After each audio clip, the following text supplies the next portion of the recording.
Let me come back to a comment that was made by another governor. And we're talking about the role of the governor. I think we should move beyond the obvious contest that you've had with the Chief Minister of Kerala. Let's move beyond that. In the context of these constant eruptions between Raj Bhavans and Chief Ministers in a large number of states that willy-nilly happen to be opposition-run states. One of your colleagues, Tamil Nadu Governor R.N. Ravi, backed you on your move not to sign a bill, for instance. We are not rubber stamps, he said, quote unquote. Not to mention, however, of course, that Mr. Ravi himself has been called a threat to the peace by the ruling DMK. Now, how do you see this, sir? The question is, how do you see this? the question is, why do you have the institution of governor? You have made this arrangement which involves lot of expenditure only to sit there and behave like a rubber stamp, not to apply his mind. President Fakhruddin Ali Ahmed was squarely criticized by everybody to the extent that a cartoon was published in newspapers wherein he is sitting in the bathtub and asking his attendant, any more ordinances to be signed? If you please recall after emergency. Any more ordinances to be signed? Why don't you place a rubber stamp in the Raj Bhavan? After the cabinet adopts some ordinance, the chief minister comes to the Raj Bhavan to a particular room, picks up that rubber stamp and put it. The governor is supposed, never forget, India has been culturally and spiritually a unit. There has been unity, but India has been politically fragmented for ages.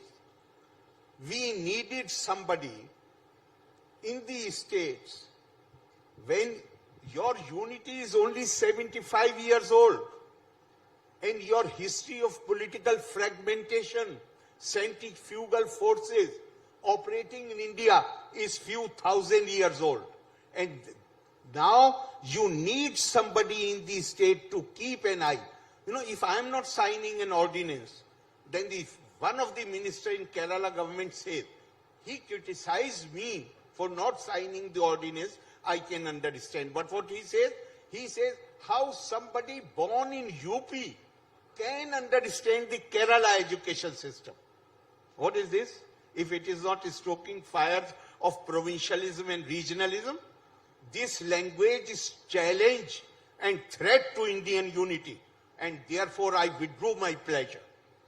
I said, you have right to, I will appoint anybody whom you say. But this man, because he's challenging the unity and integrity of India, he's trying to stoke fires of provincialism. Therefore, I'm withdrawing my pleasure.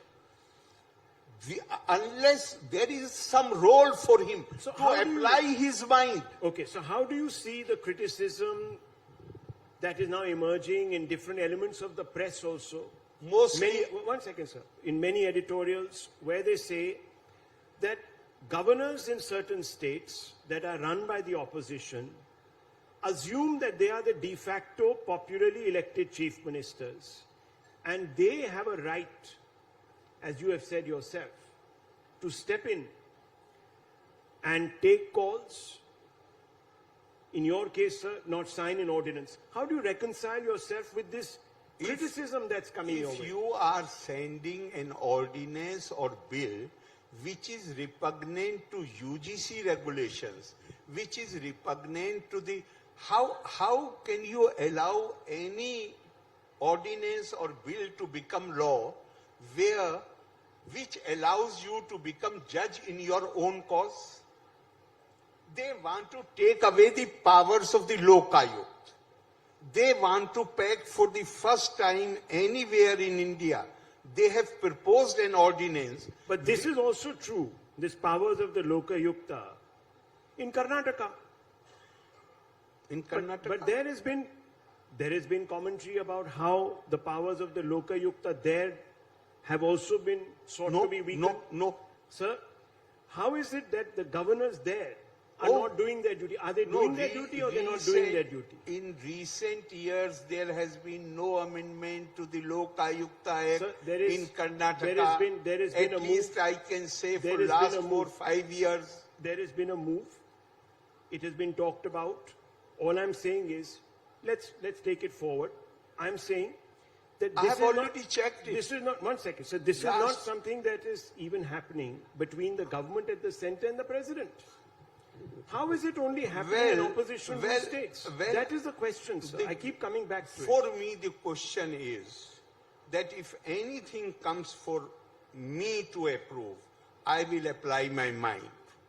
I will apply my mind in my opinion. Ultimately, suppose I also sign it, and it is repugnant to any provision of the Constitution or in the matters of education repugnant to UGC regulation, it will be struck down by the Honorable Court. But I would like to address the basic question, where the problem really comes from. At the time when CAA, Citizenship Amendment Act, was passed, there was agitation in some parts of the country. Kerala was very active against that act. Now, there is no problem. In democracy, everybody has right to criticize. Criticism is the essence of democracy. But problem arises when you cross your boundaries. Citizenship is something which comes exclusively under the central government. If any political party in the state, in Delhi, anywhere, they pass a resolution against it, it is absolutely fine. But when you take the matter to the Kerala Assembly, which has no jurisdiction over citizenship, and you waste the money of the exchequer on summoning these sessions, and then you go to the Supreme Court and do not even inform the governor, then the problem arises because you are exceeding your powers.